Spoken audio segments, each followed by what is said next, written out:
بسم اللہ الرحمن الرحیم والصلاة والسلام علی سید الانبیاء والمرسلین۔ حضرت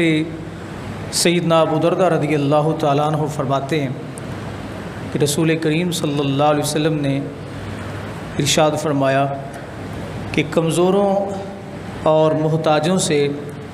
میری رضا کے لیے معاونت کیا کرو۔ کیوں؟ فرمایا فَإِنَّمَا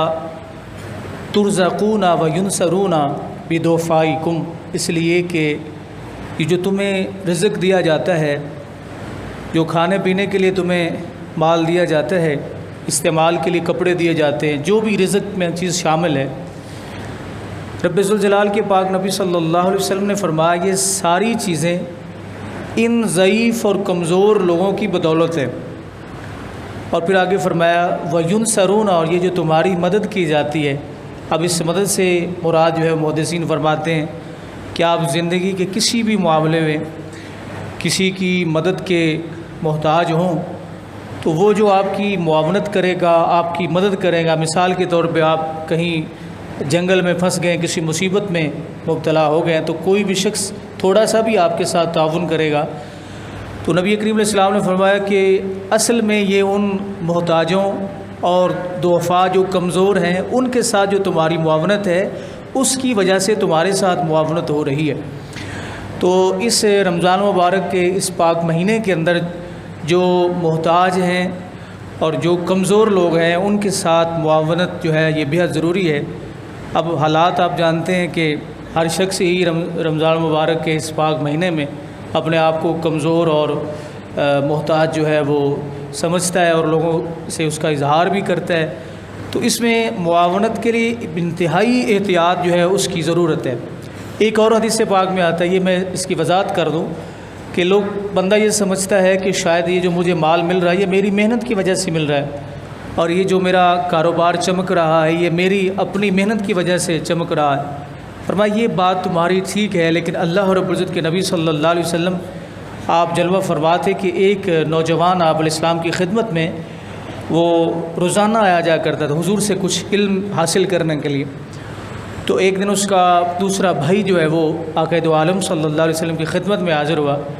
عرض کرتا ہے یا رسول اللہ صلی اللہ علیہ وسلم، یہ جو میرا بھائی ہے یہ آپ کے پاس صبح سے لے کے شام تک آگے بیٹھا رہتا ہے،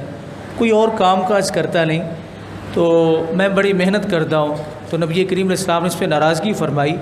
اور آپ نے فرمایا تمہیں کیا پتہ یہ تمہیں جو مال ملتا ہے، جو رزق دیا جاتا ہے وہ تمہاری اپنی وجہ سے؟ فرمایا ہو سکتا ہے اللہ رب العزت تمہارے اس بھائی کی وجہ سے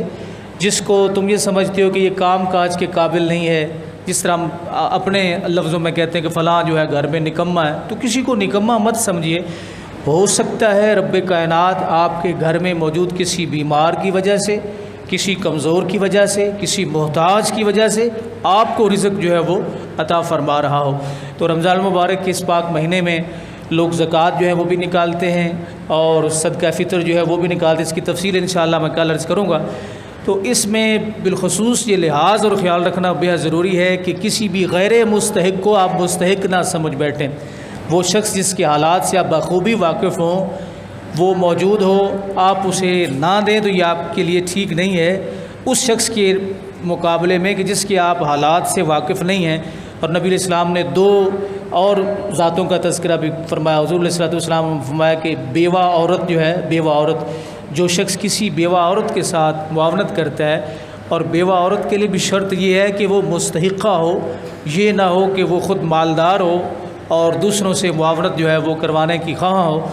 تو نبی علیہ السلام نے فرمایا جو کسی بیوہ عورت سے معاونت کرے، میرے آقا کریم صلی اللہ علیہ وسلم فرماتے ہیں اس کو جہاد جتنا ثواب ہے، یا حضور علیہ السلام نے فرمایا اسے اتنا ثواب ہے کہ گویا اس کی رات ساری قیام میں گزری ہے اور اس کا دن سارے کا سارا جو ہے وہ روزے میں گزرا ہے۔ تو خیال رکھیے، لحاظ رکھیے، آپ کے رشتہ داروں میں، پڑوس میں، دائیں بائیں محلے میں ایسے سفید پوش لوگ موجود ہوتے ہیں جو کسی سے مانگتے نہیں ہیں، وہ کاروباری نہیں ہوتے، تو اگر موجود ہیں تو آپ اپنی زکوٰۃ اور فطرہ جو ہے وہ انہیں دیں تاکہ اللہ رب العزت کے نبی صلی اللہ علیہ وسلم کی خوشنودی اور اللہ رب العزت کی خوشنودی جو ہے وہ حاصل کی جا سکے۔